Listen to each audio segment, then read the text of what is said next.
I guess Ellie told you where I was. She said you were heading in this direction. I thought I'd never see you again. There just didn't seem any point in carrying on. Why don't you get down from there and we'll talk about it? So welcome to Series 2, Episode 38 of Conversation on Eagle Mountain, a podcast about the tribe. I'm your host Lance, and joining me on the podcast panel today is Liz. Hello. Sabine. Hi. And Maggie. Hi. With episode notes done by Matt and myself. So Series 2, Episode 38, the screenplay was done by David Fox. It was directed by Julian McSweeney, and the episode synopsis were read out by Sabine. Jack enters the lion's den, and Chloe becomes increasingly worried about Trudy's treatment of Patsy. Meanwhile, Lex tries to let Alice down gently. Okay, can I just say how happy I was when I realized what episode we were watching today, you guys? I don't know how I felt about it once I realized. Oh my what gosh, episode you it was. guys! Finally, my ship has arrived. Finally, a relationship that I can back up, that to this day I still support, that was tremendously well written and well acted, and just I'm It was beautiful. I'll say that. dancing on a freaking cloud. Yeah, that part was seriously. beautiful. The first part I could have done without. You had to mention the first part, didn't you? Well, that's what we're going to talk about. I mean, there is a massive contrast to Caleb and Michelle's acting, and then what you see from Victoria and Ryan, in my opinion. But yeah, we'll get into that. But yeah, unfortunately, you're going to have to start with the other thing. So Celine races to find Ryan at the bridge, where he mentions that he doesn't see a reason to go on. But on seeing her reaction, and that she was afraid of not seeing him again, he tells her that he wasn't going to jump. He was just trying to decide which way to go. And when Celine later catches a glimpse of the note he was writing to her, he tells her that it's nothing. And when she's not looking, he throws it away. So panel, we need to talk about that. So how do you feel about Ryan covering up his intentions at the bridge, and the kind of way he's still kind of protecting Celine even then? I think she deserved it. That ungrateful little cow. That's exactly it. You know, I feel for Ryan even more. You know, like it breaks my heart. The whole scene, you know, from the very moment that it started, it was breaking my heart, you know. And to see how he still was more concerned about her feelings than he was his own. And even, I think he even knew that she wasn't going to understand, you know, where he was coming from, and she was going to take it in a selfish tone because she has already. I don't like the entire thing. I don't like Celine's sudden, you know, like she was just throwing herself at Brain, more or less, you know. And then for her to be acting so lovey-dovey and, oh my God, I'm so worried about you. You know, you may have been worried, but not in the extent that he needed you to be, I guess. To me, it always came across as her going to Ryan with a, "No, don't jump. How could you do that to me?" Exactly. That's what it felt like. How he was doing something that would hurt her, not about Yes. the 20,000 ways in which she hurt him. Yeah. That's how I felt. It felt like it came straight out of an abuser's playbook. Yep. Like everything from how they can push you with their abuse, regardless of what kind it is, until you break, until you're ready to quit. Whatever it is, as soon as you're ready to escape the situation, end the relationship, run away, whatever it is you're planning on doing, that's when they'll pull back and love bomb you and be like, how could you do this? What made you want to leave me? I love you so much. And then, you know, finally the abuse, that you get a break from it. And you're just so grateful you don't even realize how you're being manipulated in that moment. And you're just so glad that they're not coming at you anymore. And Celine immediately makes this about her. How could you think of leaving me, doing this to me? She is not concerned whatsoever with whatever would drive Ryan to be where he is. She's not concerned with that at all. She doesn't want to address what has driven Ryan where he is. You'll notice that Ryan is taking the stance of a deer in the headlights. He immediately apologizes. He's so grateful that she's happy to see him. He breaks down and says, "I'm sorry." He's apologizing for what she's been putting him through. And she rewards him. She's broken him, so she rewards him and puts her arms around him. You'll notice not once does Celine say, "I'm sorry, this got out of hand." I was angry, and I while I had a right to be angry, I shouldn't have taken it where I did. No, she never once acknowledges her Nope. part in this. When Ryan, he says, this is my fault, instead of being like, like addressing, she just goes, no, it was both of our faults. But again, she never apologizes. Right. So she doesn't believe it's both of their faults. Mm-hmm. She's placating him to get him back under her control and where she wants him to be. And Ryan is behaving like an abuse victim. It's not just that he's protecting Celine by hiding what he was actually doing. It's the fear of upsetting her again. Yeah. Yep. And you Yep. do Yeah. that with your abuser. You start to he knows he can't be honest with her. He can't tell her, I felt suicidal, Right. for Pete's sake. That's where this pushed me. I Yeah. wanted to end everything. I couldn't go on. He can't tell her that. It would open another crevice. He's afraid of her reaction. So he hides it, and everything's fine. No, it wasn't like that. Of course not, because I'm terrified of how you'll react if I'm honest with you again. I've learned my lesson. I won't ever be honest with you again, Yeah, and she, has definitely Mhm. displayed a behavior, a pattern in this He's- type of behavior. and she's being nice. He's so grateful for it. He doesn't want anything to ruin it. So he's just going to go along and let her drag him back. And you'll notice that continues to the episode how Ryan looks like he's relieved to be with Celine, but he looks like someone who is walking on pins and needles to me. Yeah, absolutely. And you are 100% right about the love bombing and the gaslighting. Yeah. And she does do this. She tends to do this each time that they have some big thing happen in the relationship, where she pushes him and she pushes him and she pushes him away. And then finally she sees that, he's at his, the breaking point. And then she pulls him back in and she love bombs him until he's, pleased with the fact that she's just giving him attention again. And then she gives him that little bit of information, that little bit of talking to, explaining why it got to that point, right? But not taking any blame. And she will continue to do that. It's just giving him those little bits to keep him happy, And I feel like she does this with more than just him too. This is something that she does in a lot of her relationships. But it just makes me dislike her more and more, and it breaks my heart for Ryan. He doesn't deserve this. He never did. I do wonder what the writers were going for when they wrote this, when they wrote Celine like this. Yeah. Because, not every writer is aware of the character they're writing. Mm-hmm. We've seen that plenty of times, especially in this show. And I'm just wondering if this was consciously done. Did they realize what they were writing when they wrote Celine this way? Or did they honestly believe she's just a teenage girl? This is how teenagers behave. And I'm just curious about that. Like, kudos if they recognized, yes, this is what we're going for. But I do wonder, because I've seen the writing in other areas where they don't seem to be aware of the character they've written. And I just wonder. That is curious. Who knows? It just made me so sad to see him standing there, though. Yes. Oh, absolutely. And in the moment she came there, and he started crying more when he got down, because at first I thought, is he crying because she did come back to him? She went after him, or is he crying because he knows he can't do this now with her here, and he has to go back? I really think that knowing Ryan and knowing the kind of person that he is, I think it was just genuinely he was relieved that she was there. He was relieved that she showed up, because he didn't think that she was going to. Like, he really thought this was it. And Celine is his everything. Yeah. He has thrown himself into this relationship with Celine ever since the first season. Since that train car, right? It's been them two, and I think he was genuinely relieved that she was there, which makes it all the more sad, because she's not there for him, she's there for herself. And the way he reminisces about how it was easier in the beginning. Yeah. I was like, oh boy, you miss your friends the way they were. You miss Sandra.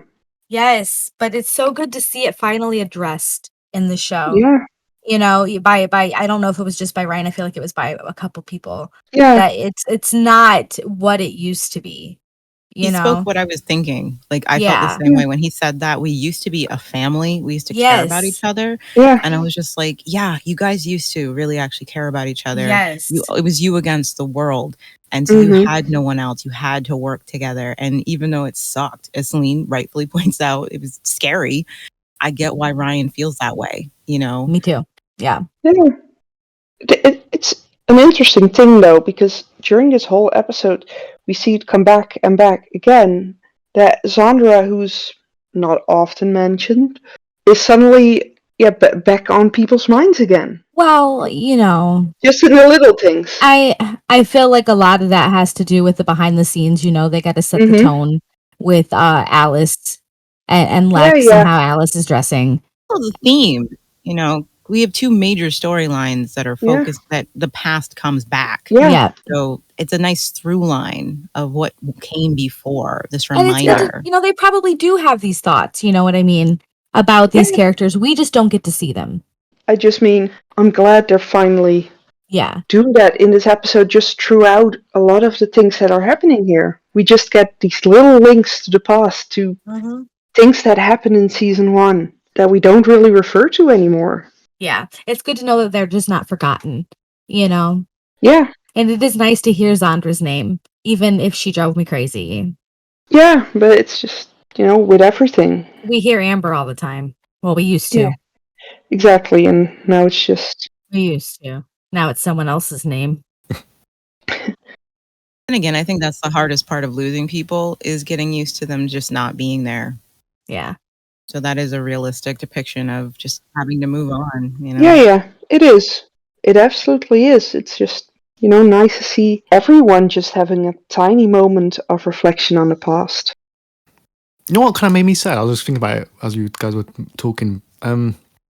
It's when Ryan and Celine get back, and then Lex was like, "Oh, I didn't even realize you were gone." Yeah. It just kind of hits home just how isolated and alone Ryan really is. And that, poor guy. That is sad. I was like, "Oh wow, yeah, that's kind of true." He literally has no one. He's put everything into Celine. Yes, he has. I mean, and he did say that to Ellie earlier with a, I don't feel like I have any friends. Right, you know, I think it solidifies it even more, having Lex not even realize that his best friend was gone, you know? Oh, that sucks. But yeah, it makes sense that Ryan feels that alone if even Lex doesn't notice he's gone. Yeah. Well, I mean, it's Lex, so. But yeah, it is depressing. It is sad. It's even sadder that Lex just said it. Yeah. That's the sort of thing you keep to yourself. Who says that? Yeah. I don't think Lex has much of a filter. He's not good in social situations. You're made aware this person has been missing for a while. You don't say out loud to their face, "Oh, I didn't even notice you were gone." Yeah. Well, you know, I think it seems fitting for Lex, though. Yeah, it does seem fitting for Lex, but I think it further, you know, it presses this divide between Lex and Ryan, and this drive to where Ryan ends up. You know? Yeah. Honestly, if Lex wasn't so abusive to Ryan himself, I would argue that this was a part of Celine the abuser's playbook to isolate Ryan from his friends. But Lex is just... He is abusive, so... But I was just like, wow, you know, this poor guy. He's always been a grade A butthole, you know? Why? Poor Ryan. Jeez. Poor Ryan, yeah. And then he starts sticking up for himself, and look, he doesn't have any friends. He doesn't have a girlfriend. Cut this kid a break. Jeez, poor guy. Him and Alice for the win. No other. Yep. I mean, so when Celine and Ryan do get back, after mentioning that Ryan did apologize for saying that Celine wanted Bray's baby, her expression was left kind of rather vague, kind of hinting that there was still truth to Ryan's words, even though she won't admit it. And then we later see them in bed, and Celine seems very happy, but Ryan is very kind of downbeat and despondent. What did you make of that last bit? Oh yeah, that stood out. Like, when you look at that image out of context, like you just happen to find a screenshot of it, it's very beautiful. The lighting, the composition of it, the both of them facing the camera, it's very beautiful. But yeah, when you have the context and you're actually paying attention, Celine she got what she wanted. She got Ryan literally on his knees begging for mercy. Yes. And so suddenly she is just effusive with her love and her affection and pawing at him and petting at him and just, oh my gosh, and reminiscing about how wonderful everything is. And then you have Ryan, who is facing away from her. Look at his body language. His arms are crossed in a protective position. His face barely moves. Ryan is terrified of disturbing the peace. He's afraid every word that Celine says is a mine he might accidentally step on and explode into another conflict. He is just being careful. That's all he's doing. He's just being careful. Yeah. He hasn't resolved anything for himself. He hasn't been able to actually discuss the things he wanted to discuss. He's still living with these feelings of wanting to end his own life. And he has no one to talk to about that, no one to help him work through those emotions. He just has to internalize the pain he's been feeling because Celine's happy again. And that's all he wants. Yep. That's a disturbing scene. He looks like he's afraid he's about to be punched. Yeah. It's pretty gross. I don't care for it. She's continuing to, shower him in love and affection. And yeah, the more I look at it, the more I have issues with this relationship more than anything. Well, most of the things that Lex does. Yeah, this relationship is really screwed. That's saying something. My only issue with this relationship is that if you're really not paying attention, and a lot of young people wouldn't be, that you wouldn't realize what the undercurrent is in this relationship. You would not say this is an abusive relationship. You'd say it's annoying. Oh, it kind of gets on my nerves, but I really ship Ryan and Celine, and they're so cute and they're so lovely. And you wouldn't even recognize because of the way this abuse is couched in such a realistic element of what abuse actually looks like that most of us do not recognize until we're full-grown adults. So I do think there's something frightening about it. Because it's easy to not realize that's what you're seeing until you're older and then you have some experience in life. And then you realize, oh my gosh, that was an abusive relationship. I didn't know that, and so it's actually scarier and more insidious. Yeah, because I fully remember growing up, I just was like, oh, Ryan and Celine, they're so sweet together. And that he takes care of her and they take care of Chloe and Patsy together. And everything would have been okay if it hadn't been for the Chosen, Yeah. And then looking at it now, it's like, how on earth did I miss that part back then? It's probably because it was more focused on other characters, but it's interesting to see how different it feels when you're older. Yeah, for sure. If it was on purpose, kudos, because they did a brilliant job writing it. Again, it is one of the most realistic depictions of domestic abuse on the emotional level I've ever seen put in a show that's aimed at such a young audience, where it's not, there's no sign going in front of the audience telling you what's happening. It's so subtle. And that's what real abuse is like. It's obvious when Lex is being abusive to someone. He and Zondra's relationship, it was so obvious that this was an abusive, unhealthy, toxic relationship. Ryan and Celine, it is not obvious. It's the way Jack treats people. It's not obvious that he's being an abusive person, and it's no wonder you don't pick up on it. Hell, I was a young adult myself and I didn't exactly pick up on it. I might have felt a certain way, but I didn't know why I felt a certain way, And then I got a little older and then you have some more experience and it was like, oh, that's what I was seeing the whole time. Yep. Yeah. Just to think about it nowadays, an episode like this would come with trigger warnings and numbers of helplines for domestic abuse. Yeah. At the end of the titles. Yep. No, it's crazy, but I do, for me personally, and knowing the show, I'm like, all right, well, this is it. This is where I no longer have to try to like them anymore, because from here on out, Celine is toxic, and she's toxic up front. We saw it. She doesn't do anything good from here on out, is in my opinion, as far as her and Ryan's relationship goes. I just hate that this whole conflict, when it ends, I feel like Celine could have redeemed herself with resolving this conflict. If she'd been willing to admit her folly and the way she'd handled things, then I could say they were stepping in the right direction of actually resolving things. And then I could say that all of Celine's behavior was her having to make the steps to get here and recognize that she'd been in the wrong or whatever, as well as Ryan being in the wrong. But the fact that Celine doesn't have any of those conflicts whatsoever, doesn't admit to any of that Celine is able to just be like, I'm over it. You need to come home. How could you think of leaving me? And then be so happy that he's in her bed again and talking like she's got all the answers to what would fix their relationship and lacking all this self-awareness. It's just so creepy seeing her like that. And it was like just yesterday, like Maggie said, you were coming on to Bray.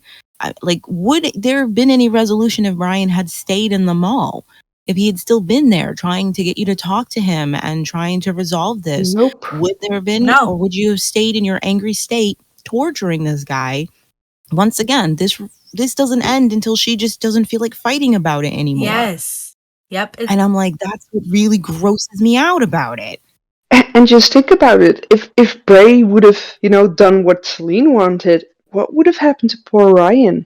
Nothing. She wouldn't have. She literally would not have looked back. No. Because I feel like she's got that one-track mind. No, but I mean, he would still have been on that bridge, but she wouldn't have been there to stop him. I know. But Celine is, she can only see what is directly in front of her nose. And in that moment, it was Bray. Yeah. It wasn't Ryan. So I do apologize to the Ryan and Celine shippers out there. I tried to stay in your corner for as long as it was feasibly possible to support and defend this relationship, but I no longer can. I'm sorry. Nope. We have reached the wall. Tribe Mama is no longer in that camp. It is. Nope. I gave it a good fighting chance. You guys saw. You did. You did. Yeah. You held off as long as you could. Absolutely. I did it for Annie. Absolutely. Yes, for Annie. I did it for Annie and Karen. I love you guys. Love you. Let's you get in here now. I'm trying to make this place secure, and what do I find?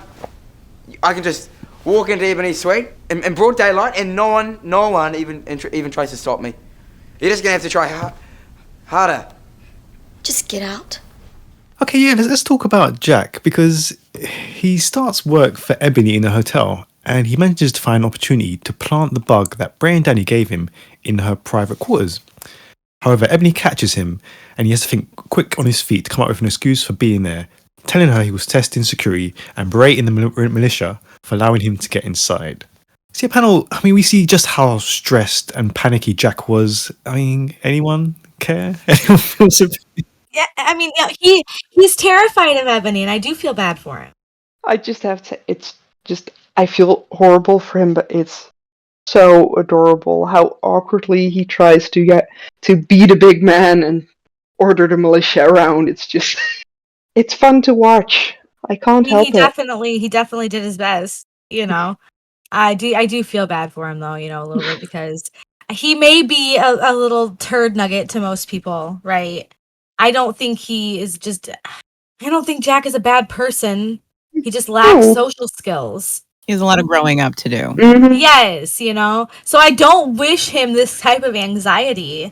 Like, this poor kid is probably on the verge of having a stroke, a heart attack. I don't know. He's gonna die of fear in a closet somewhere, poor guy. I feel bad for him in the sense that these guys genuinely feel like he's in danger. They all feel like they're in danger of Ebony. Jack has every right to believe that if he got caught, she would do something horrible. She tried to kill Tyson. We can't ignore the fact she tried to kill someone, and they're all aware of that, and they just throw him. Let's not forget, he's the one who suggested that they kill Ebony or let her starve when they first got her in the mall. And I don't like the way they throw him into this. Jack didn't volunteer. He wasn't given the opportunity to volunteer. He hasn't been given any safe words or an escape route if something goes wrong. And nobody cares about the danger they've put him in. That really does bother me. You guys are so worried about Ebony, but you are not concerned of what would happen to Jack when he's there unsupervised, unprotected. You just put him with someone that you think is a deadly force and a danger to you, and you have nothing to protect him. No safeguards, no way he can signal you if he's imprisoned by her. Right. And you're not even taking his legitimate fear and concern seriously. And it's easy for them to do this. They're not putting themselves on the block, and Jack is just supposed to do it. And I just don't think that's right for anyone. You know what I mean? I do like that. I get it. They're playing it for comedy, but it's like, it's not that funny when she actually is as dangerous as Jack feels she is. Yeah. And, but I'll give Michael credit for the comedic tone he plays. He plays it really well. Yes. And I do love that scene because Ebony is looking at him the way every parent looks at their kid when they've come up with a good lie that you know is a lie, but you're so impressed at their lie that you're like, you know what? Okay, little Padawan, I'm going to give you points. I'm going to let this go because I'm impressed at how quickly you thought up that lie. Okay, you got me. I think that's the way she's looking at him. She knows he's full of BS, but she's like, that was kind of impressive. Yeah, she's just a little bit proud, Okay. Points to you. At least he picked something up. Well, she's always been one to be able to be like, yeah, you're a good player. So she appreciates that. Yeah. Given my children that look so many times, like, my goodness, young grasshopper, me too. you were learning. Yeah. I'm going to let this one slide. Yeah, like you want to be mad, but you just can't because, I'm just proud of him. And if you're going to try to be mad, you might burst out in laughter. Okay, you got me. You got the tater. I just feel so bad for the poor guy. Everyone just acts like he's expendable. And he isn't. That's what's really messed up. Like, what would you do if Ebony did something to Jack? Y'all would be screwed. What if she brainwashed him? What if she, Stockholm syndromed him? And he was on their side now. You can't even use the argument that you think she wouldn't do it. Come on. You guys know she would. She would do anything. Anything. Like, she's capable of anything. What's going to happen if she catches Jack doing something she doesn't like and decides to immediately punish him for it? What are you guys going to do? How are you going to get him back? And just think about it. Out of everyone in that mall, which person is the least expendable? Yeah. What would they do if their water filter broke down, or if they didn't have Jack to fix things? Just for a guy that's that useful, they're very careless with him. Yeah. I mean, Danny's not doing anything. Let her ingratiate Danny's her not way doing anything into dealing with Ebony. Make that part of the deal. Like, Ebony, if you plan on leaving us, one of us has got to be spending time with you and liaison with you. You could have easily made that part of the deal. Give Danny something to do. She and Ebony have great byplay with each other. Show us what Danny is useful for, please. I need to know what she was intended for. Oh, see, we're going to get to that. I'm going to answer your question. I have the answer. I have it. Okay, the date. Okay, so Alice goes to Trudy for help in finding something to wear for her so-called date with Lex, while Lex is more concerned with making sure nobody knows about it, conceding to Bray regarding Billy Boy's ban from the market when he thinks Bray's going to spill the beans during the meeting. And onto the date itself, Lex tries to talk to Alice about his true feelings, but she thinks he's trying to talk about the decision on Billy Boy and steers conversation in that direction instead. So yeah, panel, what did you make of the date between Lex and Alice? I don't. Second-hand embarrassment. I don't know. Mm-hmm. Yeah, like on both of their parts, Lex could have at any point taken back control of the conversation and said what needed to be said. But I guess, he didn't want to embarrass her. It's hard to do. Yeah. It's hard to do when you're in the moment. It's easy afterward. We've all been there where it's like afterward we know how we could have approached it, But when you're Mhm. in it and you're kind of just like, I don't know, especially since this is a new thing for Lex, not trying to hurt someone's feelings. Yeah, it's so different because it proves once more that he does care deeply about Alice as a friend. Because he's not being his normal jackass self. And that she'll kick his butt. That too. I have dated a few boys who were afraid of my aggressiveness and were genuinely afraid that I would get physical if they told me I don't want to be your boyfriend. So, I've been in Alice's shoes where I'm just like, oh, he likes me. And he's terrified. That's all. I have to say, especially with the lead up to this and the stuff between Bray and Lex, sorry, but that was entertaining. See, this is where Danny's power comes in. See, I was watching that whole scene with Bray and how he manages to play Lex. And I was like, wow, that was such a season 1 Bray move. Yeah. He lulled Lex into a sense of false security when Lex is like, what were you talking about? What was all that about? And he's like, nothing. I just heard you and Alice were going out. And he's like, who did you tell? And he's like, I didn't tell anyone, Lex. It's not my business. And that leaves Lex with a sense of false security. And it's not until the meeting in front of everyone when Bray gives Lex the opportunity to meet him halfway on the Billy Boy thing and Lex still holds firm. That's when Bray goes, oh, well, fine, have fun on your date. And that's when Lex, and I was like, oh, Bray, I haven't seen you use your brain like this in so long. And then when Danny confronts him and says, what do you have on him? How'd you get him to do that? And he's like, oh, sorry, I can't tell you. It's, and I was like, that's what happened. Danny was only ever here to give Bray his mojo back. Yeah, okay. He sucked it out of her. He did. All right. Dude, Maggie, in that moment, he literally looked at her and said, Danny, you don't do the thinking for me anymore. Bye. Okay. All right. I see you. Did you see her expression? He managed to get his brains back to where they belong.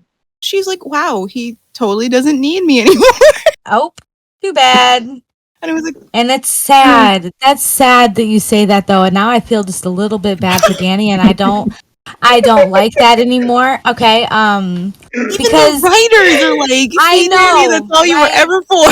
Right. And like we see that, at the end of season 2, how they just kind of like, all right, bye, Danny. And even Bray's just like, all right, bye, Danny. This is the setup for that. This is the start of it. Yep. Gosh, Liz. Bray is dancing around the mall in total control, using his brain. He is. And Danny's like, hey, hon, where are you going? Can I have a kiss? And he's like, no. I'm playing hide and seek with Lex. See ya. Bye. Like, oh my gosh. No. I mean, Danny did for Bray what season 1 Tyson did for Lex, but it actually worked. For the good of the tribe. Tyson was a discarded, you know what I'm saying? Right. Like, poor Danny gets thrown away like an old toothpaste tube. Like, sorry. Legit. And you're right. This is absolutely the start of it, too. Mm-hmm. Like, they try to push Danny into being her own character. I still don't know what it's fine. Well, we'll get there. Mm-hmm. Well, we got a few more episodes. When I saw that, I was like, oh my gosh, it all makes sense now. It does. Oh, even Lord. Danny realizes in this moment why she was brought home within hours of Amber's death. She's watching Bray just skip away happily. She's like, can I just say, that was sad. That final shot of Danny looking at the floor dejected when she realized that she wasn't going to get information from Bray. I was like, damn, writers. That's so sad. And literally, you can tell Danny realizes she's going to have to find something to fight with him about again, because it's the only way she can get his attention. Yeah, but that's not going to work. I mean, she gave up the only thing she had going for her. She's going to have to get mad at him about something again, and then Bray will pay attention to her. She can't blame it on Ebony. Ebony's gone from the mall, so she doesn't have Ebony for their conflict. She's going to have to wait for something else for there to be a conflict between them, because that's the only way she will have Bray's attention from now on. So they can go do things in the hammock. His batteries have been recharged. He doesn't need her anymore. Well, that's why they got to fight, right? And then they got to have that nice makeup hammock time. When Bray is in a healthy state of mind, he does prefer his partner to be an independent unit of him. Yeah. He's not really clingy when it comes to love when he's okay. When But he's okay. honestly, Danny caught him in a very vulnerable emotional state, and he was clingy and he latched on. And so she's seeing Bray in a healthy state of mind for the first time, and she's just like, but what about me? And he's like, what about you? Go do something. Go hold court or whatever it is you do. Go be useful. He still hasn't even moved into the same room with her, for Pete's sake, man. He's like, have fun with the art supplies. He's got commitment issues, okay? Mm-hmm. Gosh. Last woman he committed to got blown up. Yeah, a little bit bad for Danny, but at the same time, I think I took as much joy in that scene as I did in the moment where she realized the Mallrats didn't have control any longer. Mm-hmm. You know? I'm like, girls, what you get? You act like a butthead, bad things happen. I do wonder why the writers chose to direct the scene that way, because that could have just been a playful scene between a couple, you know, where Mm-hmm. it's like, oh, you cheeky bugger, you're keeping a secret from me. But the fact that Danny responds so sadly says something. Like, that was an obvious choice to make, to have her respond to Bray being like, it's no big deal, it's my secret, don't worry about it. And he's being playful. And her response is genuine, like, despondence of being left Yeah. out of the loop. And I'm like, someone chose that purposely. What were the writers going for? Mhm. Yeah. Because it's like, what do you have to be sad about, Danny? Like, shouldn't you be like kind of happy that your partner got something done and you did it well? And you're just like, oh, you know, why are you sad, Danny? Are you jealous of Lex too? Well, it's either, you know, Mhm. well, she's either sad or she blows up, you know. Yeah. Like, we could have had the latter end of it where she got mad that he was keeping a secret from her. Because you don't keep secrets. Ever. You don't lie to her ever, okay? Never, Oh, ever lie to her. Is Maggie, all I've heard in my head all week is, liar says what?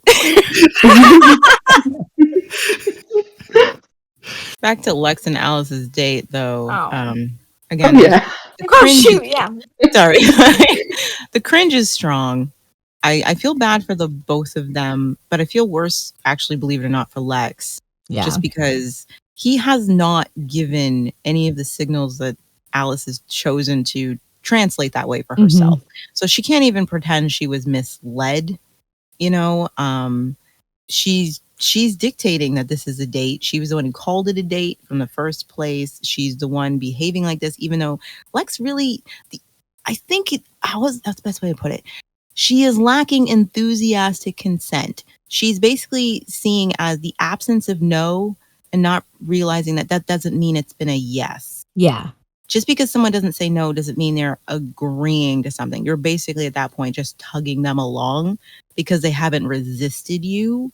You know what I mean? And Right. so it's just like she can't even tell herself later that Lex led her on. Because it's like, no, you led him because he didn't fight you on it. You know what I mean? And you could almost, if it were anyone but Alice, I would say Lex was being manipulated into a relationship he doesn't want. It is Alice. I know that's not what she's trying to do. But this behavior could definitely be seen as manipulating someone into doing the things you want to do by simply ignoring the absence of no.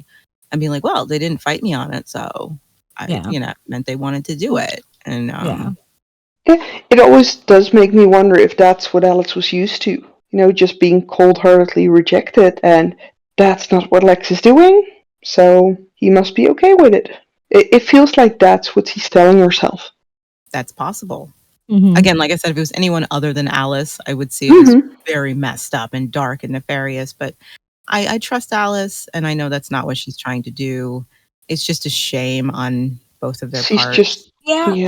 She's just reading way too much into it. Maybe she's never had like a genuine like friendship with the boy before, you know? And Lex is nice to her. Mm-hmm. So she's seeing that he's nice to her. And why would he be nice to her if he wasn't interested in her? And you're right, he hasn't said no. You know, he hasn't said it outright. So I feel for her. I feel for Lex. I do think that Lex was genuinely trying to spare her feelings. Yeah. Not embarrass her, you know, not hurt her. But he doesn't know how to do that because every other woman, he's just outright told them, you know, he had no problem hurting their feelings and telling them the truth, like, you know, being harsh about it. But with and Alice, might even he be shocked can't that do her it. feelings were hurt. Yeah. Like, what? You had feelings? What Yeah, is this? exactly. But with What? Alice, he's genuinely conscious of the fact that he doesn't want to hurt her. It's a really difficult situation, I think, for a lot of people. And it's incredibly relatable. Yes. It's an easy Mhm. conundrum to find yourself in, to have found yourself accidentally agreeing to something that's different than what you thought you were agreeing to, Right. and not knowing how to get out of it. You know, we do it every day. I actually just recently had something similar. I had like a Facebook acquaintance. I don't know this person. I haven't seen them in 20 years, and we weren't friends then. We went to the same church, you know what I mean? And so we sometimes like each other's posts on Facebook. You know how it works. Mhm. And they had one time just mentioned, "Oh, have you seen the movie Calendar Girls?" And, you know, I was like, "Oh, no, I haven't." And they were like, "We should check it out sometime." And I was like, "Yeah, that'd be cool." What you say in a Facebook conversation. Before I knew it, this person was getting back to me, making dates to watch this movie. And now how do I tell them, I don't want to watch a movie with you? Yeah. I don't want to ever see you in real life, because that's not the kind of we are. And I was Right. I didn't know how. Well, I didn't know how to get out of Who it. knows? They might be listening. No, she wouldn't be listening. And You guys aren't So- that type of friend. yeah, you know, and it was very awkward. It was incredibly awkward. I didn't know how to get out of the situation. And I felt exactly like Lex. Like, I don't want to go. All I have to do is say no, but how do I say no? Like, how do I get out Right. of this without hurting someone? And I kind of already agreed, but I didn't even realize it. And I eventually ended up going. I watched the movie. You went? I did. Oh my gosh, Liz, you are a better woman than I am. I even roped my mother into going with me. Thank God. Okay, good. All right. Mama went with you. I You're was like, good. don't make me go alone. No, that you are such. No, I wouldn't have. I would have ghosted. I couldn't have. My anxiety would not have allowed me to do that. It So was good horrible. on you. It was the build up. It was all so horrible. Granted, When you got there, was it okay? Everything was fine. It was a lovely visit, but it was still awkward because I didn't know what Yeah. to say to this person. And Yeah. but yeah, it's so easy to end up in those situations, and you're just like, now how do I tell you the truth? Now how do I get out of this? I feel trapped now by it, you know? And Lex looks like he's in the front seat of that roller coaster. Like, I've changed my mind. Like, please stop this ride. But I don't know how to raise my arm and tell them that. And that's the thing, you know, he told everybody he's changing, you know, and I genuinely think he wants to be a better person than who he was before. And I feel like, you know, he knows that Alice is a big part of that, and he doesn't want to let her down. There's so many, you know, factors to it. He doesn't want to hurt her. He doesn't want to let her down. He doesn't want her to think that he's just going back to how he was before, you know. And then there's the other side, the other hand of that equation, you know, the other friendship involved. So there's also that sense of emotional obligation to somebody who has helped you. Yeah. We've seen, you know, we saw Bray go through it with Trudy. He felt emotionally obligated to Trudy because he had helped her, and he felt now he was stuck being responsible for her. We saw Trudy go through the same thing with Dal. Dal had stood up for her. He'd had her back. He was like, I'll take you away. And she felt emotionally obligated to go along with Dal, you know, because of what he'd done for her. And so that's another thing. Alice was the only person there for Lex. What kind of person is he if he rejects her? Yes. You know, there's this obligation to be more patient and put up with more, to, you know, cater to this person, because you don't want to seem ungrateful for everything they did for you. He might even feel bad that he's not attracted to her, because he he's might, thinking, she's a great girl. What isn't there to like about Alice? Right. But I just don't want to kiss her. Like, and I feel he might actually feel guilty about that, because what isn't there to like about Lex is a lot more complex. Yeah, I think he's a lot more complex than we can see. And I think the situation between them, you know, the three of them, like, it really shows a different side of Lex that we haven't got to see before. He wasn't even this way with Zandra, really, you know, where he wanted to spare her feelings. I think he has a respect for Alice. And yeah, he's definitely worried about disappointing her and letting her down.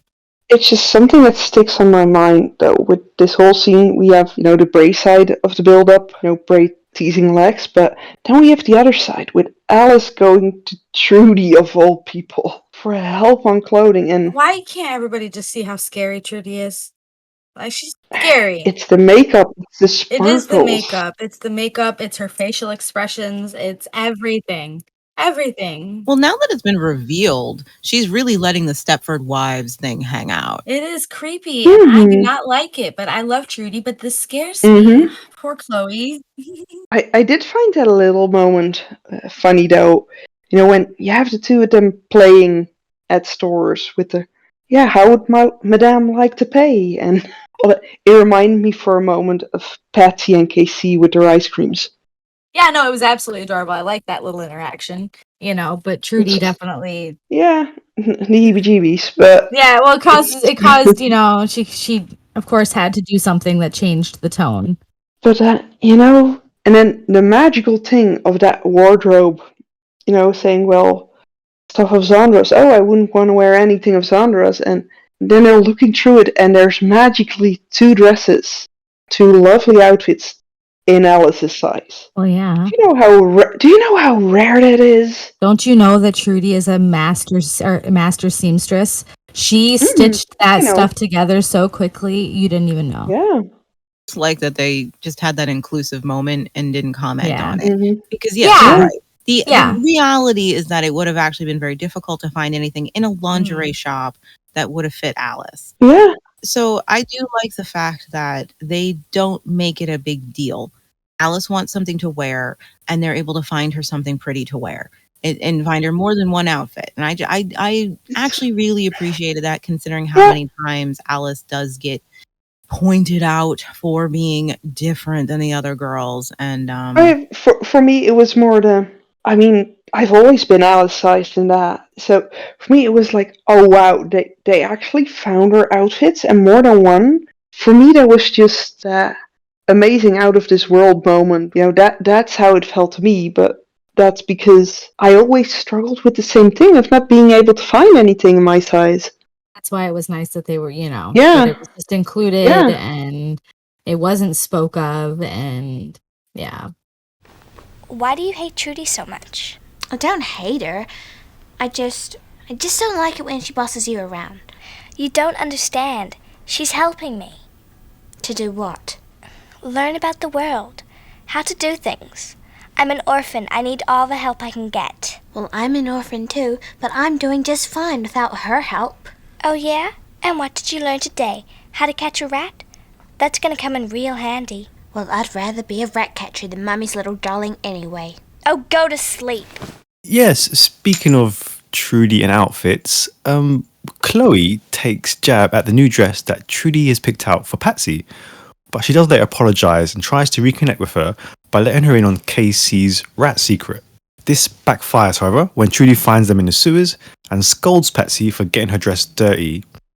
Later on, Patsy asks why Chloe hates Trudy so much, and Chloe explains that she just doesn't like the way that she's treating Patsy, but Patsy claims that Trudy's helping her, and she just won't listen to Chloe.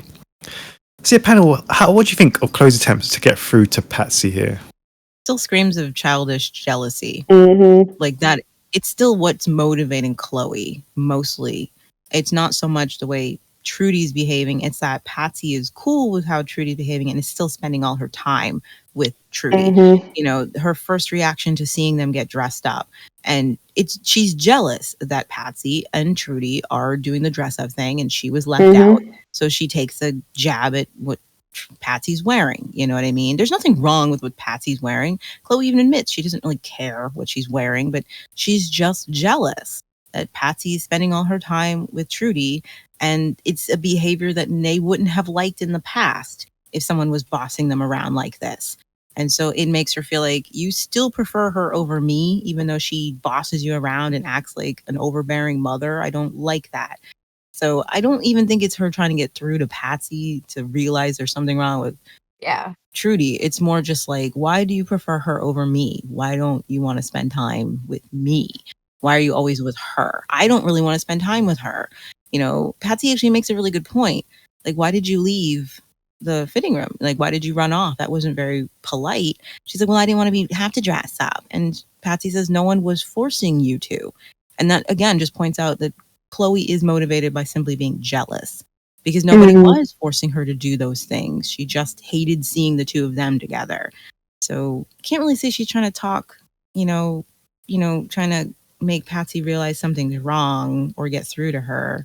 She just wants her friend back, I think the only moments he really does try to get that tiny bit, get to Patsy, it's the final moment when she just falls after Patsy, but you don't have to go with her. It's like it felt part jealous, but also part, Trudy doesn't own you. Why are you letting her treat you like that? Why are you letting her boss you around instead of hanging out with me?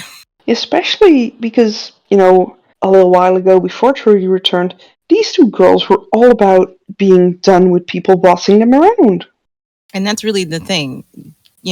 Chloe can't reconcile being bossed around.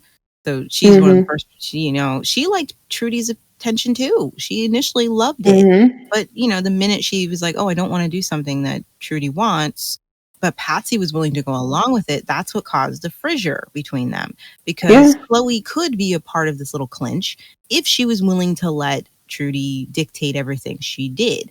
Chloe would never. No, that's just not in Chloe's DNA. And so there's also that problem of knowing that I could be a part of this if I just did whatever, if I did what Patsy was doing, I could be a part of it. But it's just not like, I can't do that. I can't be bossed around. I don't like it. I've always been an independent agent. And Patsy's she can allow people to boss her around. And that also causes that schism. She's eager for that. And Patsy's looking at her like, why don't you just, it's not a big deal, Chloe. She's helping me. I need the guidance. I'm an orphan, and Chloe's like, I'm doing just fine on my own. But notice it's really that she's on her own. That's what's really bothering her. We were on our own together, Patsy. Remember? It was us. Yeah. The P tribe. And now I'm stuck with Casey. Even Casey doesn't need me. Okay, meanwhile, Jack tries to get out of spying on everybody, but Bray and Danny insist that he's the only one who can do what is necessary, so Ellie suggests taking Dal for support. Dal, however, claims he's too busy, but when Celine and Ryan offer to help out on the farm, he storms off, saying that he's not a slave to be ordered around. And yeah, how did you feel about Dal suddenly standing up for himself, panel? Oh, he's a bit neglected, eh? Oh, Dal! Came out of nowhere. Out of nowhere. I was actually thinking a little bit ago, I'm like, was he even in this episode? And apparently he was. Dal like, oh, you guys notice me now? Now you notice me? As soon as you want to volunteer me for slave labor? Sorry. Yeah, and especially slave labor for Ebony. Yeah. Out of all people, the person who person who bought him. Yeah. It's also the way they volunteer him. Like, I would have been annoyed too, first of all. Like, when Dal wants help at the farm, he has to pull teeth to get these people to show up or care that this is where their food comes from, right? But in this moment, Ellie he's watching Jack get treated like this. He's staying out of it because I don't blame him. Jack has been a douche to him, so Jack's on his own.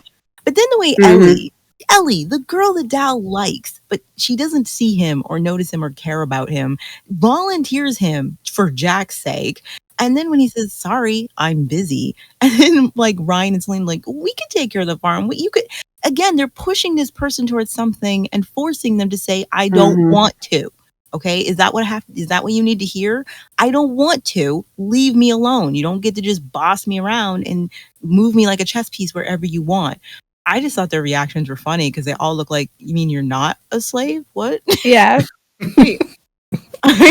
What, for real? Well, dang, I just thought I had to sign in on a spreadsheet. Yeah, that's what the road does for, right? Sign them out. I just love how shocked they all look. Like, wow, okay, sorry. Wait, Dal's got a different tone of voice? I never knew. Yeah. But I do feel bad for Jack in this, though. I cannot help it. I mean, he's like, but I don't want to, and I'm scared. He's gonna kill me. Yeah, but I mean, I feel sorry for both of them. Yeah. No, I totally get why Dal doesn't want to. I just, I feel bad for Jack because Jack doesn't even realize right now how badly he's treating Dal because, he doesn't think about those things. That's not the brain he's using. Like, and then his girlfriend suggests he takes Dal, and you see that tiny glimmer of hope on Jack's face. Well, yeah, because he wasn't going to be alone. And Dal was And like, Dal's like, screw you. And I'm like, yes, that's right, Dal. Screw him. Yeah, Dal, you tell him. He wouldn't do anything for you, for Pete's sake. You got beat up, and he didn't even check on you to see. He if you were didn't. He was mad that Ellie Dang. checked in on you. I mean, like, screw him. Let Ebony murder him. Just go do your thing, Dal. Whoa. I'm just saying, Dal has every right to feel that way. Okay. Yeah, Yes. Yes. Yeah. I'm not saying I want Ebony to murder. I'm just saying Okay. Dal's allowed to feel that way. All right. I was going to say this is the second character you said should die. So, yeah, beware, she has a hit list. It's not me. You say that now, but you do say that, but yeah. But actually, Maggie, you make a really good point. When that scene comes up, you're like, oh, hey, Dal. I didn't know you were still on the show. I watched the episode 5 minutes before, I finished it 5 minutes before we started recording. And I still didn't remember that Dal was in this episode. So You don't even know he's at the table till Ellie points him out. it's so That's sad. true. Oh, poor Dal, and Carlin isn't here to defend them He's today. a great supporting actor. He's a good extra. Don't worry though, Carlin will give you some love next time. Dal's like, I'm sick of all of you. I should let you starve. Are you kidding me? That's the best part is he feeds them all. In fact, I swear, Danny and Bray, the way they're looking at Dal is as if they forgot he existed as Dal. Like, Oh yeah. it's almost like Dal's using a time turner, and they didn't realize. It's like he was in the room. Hermione, yeah. When did you get here? They should be so grateful the boy doesn't poison them all. Oh man. Or at least, bad It's a food good thing he's poisoning. not vindictive, yeah. They're so lucky. Dal doesn't hold a grudge. Right, exactly. But I think he's starting. Because think about it, he controls the food. He could be making personal deals out there in the city Yes. for himself. And he doesn't. He just does his job and brings food Yeah. home. No one checks in on him, Because he's a good boy. He's a good boy. He is a good boy. I mean, Bob's gone, but at least we still have Dal. Oh. I was going to say that Bob got more recognition than Dal, though. yeah. He did. He did. Yeah. He got more Still lines. does. He got more lines. More close-ups. Oh, that's a sad note. Oh. You've got a real nerve. You know that? You're telling me you didn't love me, and you didn't hate me either. Or maybe you just cared about me. Just a little. Just this much, or else you couldn't have gone through with it. I mean, what is that? Is that supposed to be some kind of compliment? I was trying to be honest with you. Honest? Well, since we're being so honest, let me tell you something, honestly. You hurt me. Do you understand? You slept with me, then you kicked me out like someone wanted pet. It was different then. You were with Zandra. Oh, I see. And that makes it all right, huh? You should listen to yourself sometime. I was crazy about you. You knew that. So don't you dare tell me I'm hurting Alice. Because I wouldn't treat anyone the way you treated me. I wouldn't treat a dog like that. So when Tai San finds out that Lex said nothing to Alice earlier, she confronts him.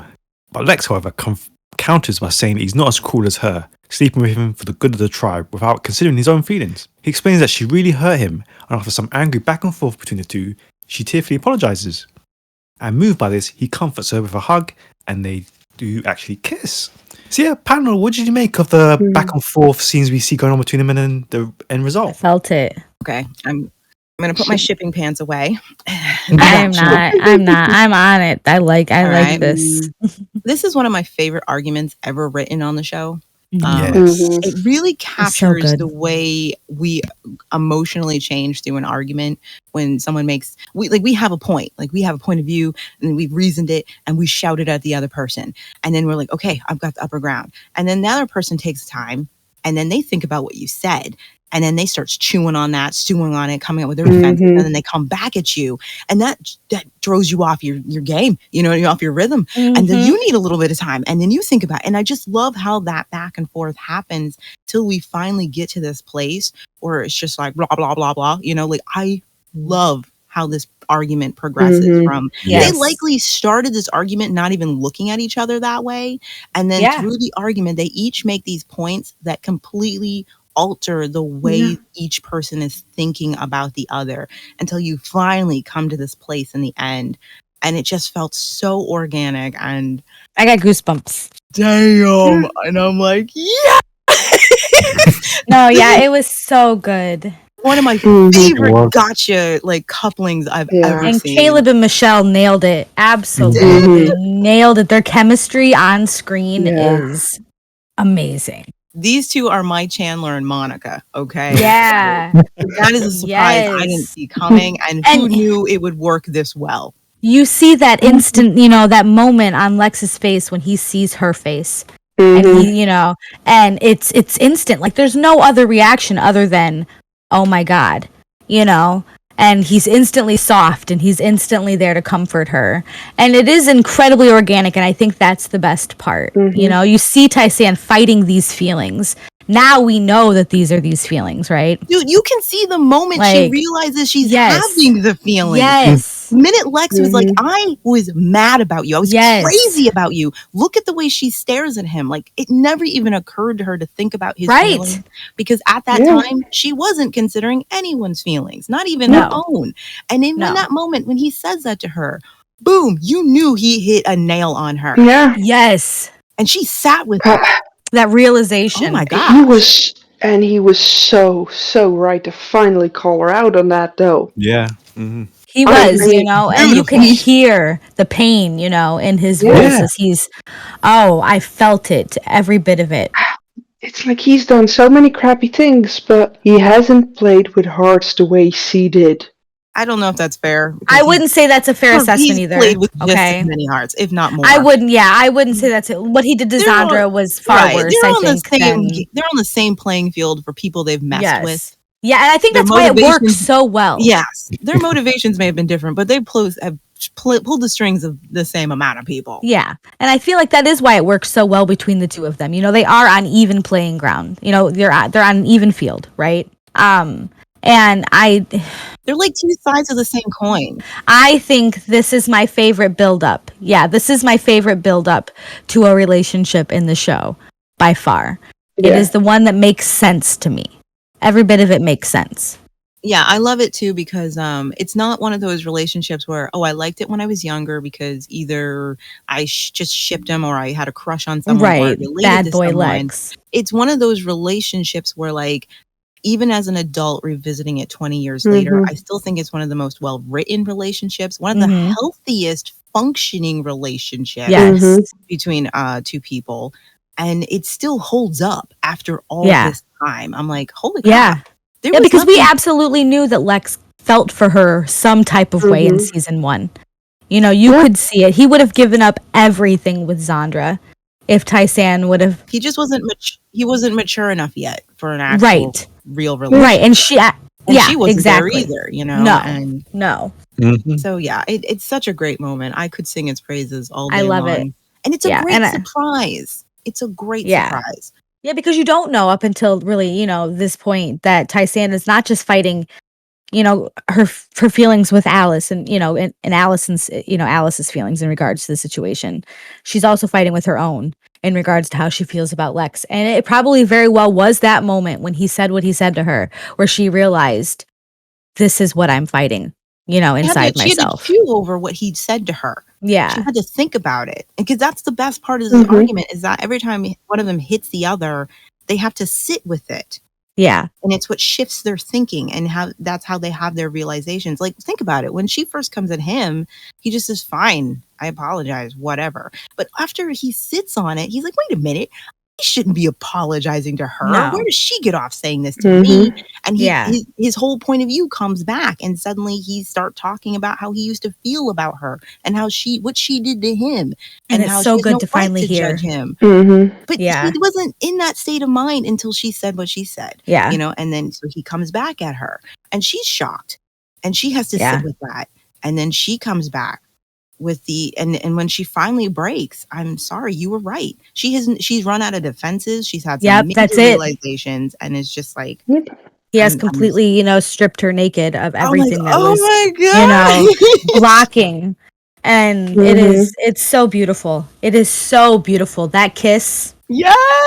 Oh my gosh. The lighting, the body language, Yes, the eye every bit of contact. it. The way that he grabs the back of her head. You go, Lex. Oh my gosh. Oh my God. Bray and Danny could never. Never. Woo. Oh my gosh, that was beautiful. Good that was stuff, beautiful. yeah. The I loved body it. language, It was everything. well written. Well directed. The actors played it beautifully. Yeah. That was some gorgeous chaos creating the universe kind of moment. Yep. And it was bringing it full freaking circle. It wasn't some random coupling. Like, this is something that for shock value. Yeah, it was there and it needed to happen, and it's so good, and I'm glad that there was a little bit of build up, even if people didn't realize that's what we were building to. This moment is so good that for a split second you completely forget that Alice is involved in this. Yeah. Yes. That's how good it is that you forget, oh no, Alice. Yes, exactly. You forget she's getting completely screwed over right now. Yep. By the one and person for that moment she you don't considers her care. best friends. Yeah, right? The two people she cares about so much outside of her sister. That's how good this moment is. That in it you forget she exists, and they literally just reminded you she exists because there's a shot of her, laying in her bed, still daydreaming about Lex, even though it's about dawn time. Dawn's about to break, and Alice is still awake, dreaming about her date. And then we return to Lex and Tysan. And even though they just reminded us of Alice, I've already forgotten her. Yeah, same. Sorry, Alice. Sorry, it's nothing absolutely, but it just makes it such a good story, And it's going to be good seeing how they work through all of this going forward, regardless of the unpleasantries and the discomfort, I also think it's a smart way to do a love triangle because now I don't personally like love triangles, but they can be done well. And this is a good example of it because at the end of the day, neither Lex or Tysan sought out to screw Alice over. Yeah. Right. Like, you never get the sense that this was just these two being jerks and Alice came into the middle of it. Yeah. You can relate to what happened and how it happened. And so it doesn't feel like Alice was just a speed bump on the road to Tysan and Lex's love. No. Where a lot of and Alice adds a lot more to it as well. It's not just some crazy love story between two kids anymore. And it's also not some obvious we knew from the beginning that Lex and right get into it, but they involved Alice just to screw her over. It's never obvious how this is going to end until it does, and then you're like, whoa! Right, because everything we've seen of Tysan so far would indicate that it's not going to end the way that we think it is, with them kissing, with them, confessing their love and ending up in bed together. We expect her to side with Alice. Even Lex hasn't shown any interest in Tysan. Yeah. You don't know. Neither of them know this is where it's going. Nobody knew this was Lex hasn't shown any interest aside from the usual that he does with a lot of the women. You know what I mean?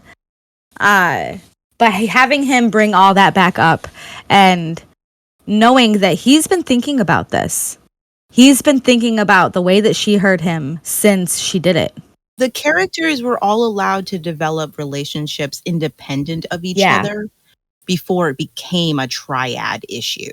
Yes. So it's like Alice and Tysan had a complete relationship that had nothing to do with Lex. Same way Lex and Alice had a relationship that had nothing to do with Alice. And that's what makes it a good triangle. They just converged at this point. Yeah. And it's just brilliant, and you can relate to everyone, and you can even feel some sympathy for everyone in it, and I tend to hate people hurting Alice, but in this case, I get how it happened. It sucks that someone's going to get hurt. Right. You It know? does. And I think all of them get hurt in a sense.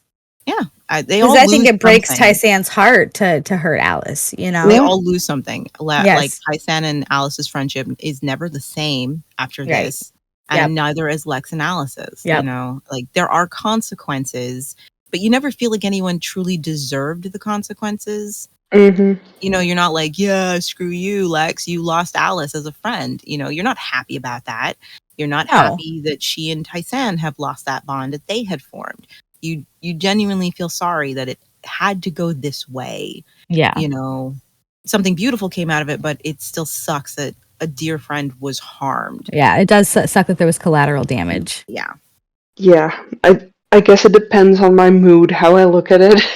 That's just, there are times when I totally understand how everything happened, and there are times I could be so mad on Alice's behalf. Just because, these are the two people she sees as her friends. And Right. And I would probably agree with that if, it was done in a malicious way. Yeah. You know? Yeah, and it wasn't, but from her point of view, yeah, I can see why she's hurt and she's angry. For sure. Yeah. She has every right to be hurt, and she has every right to be angry, and she has every right to feel betrayed by those, that are supposed to be close to her.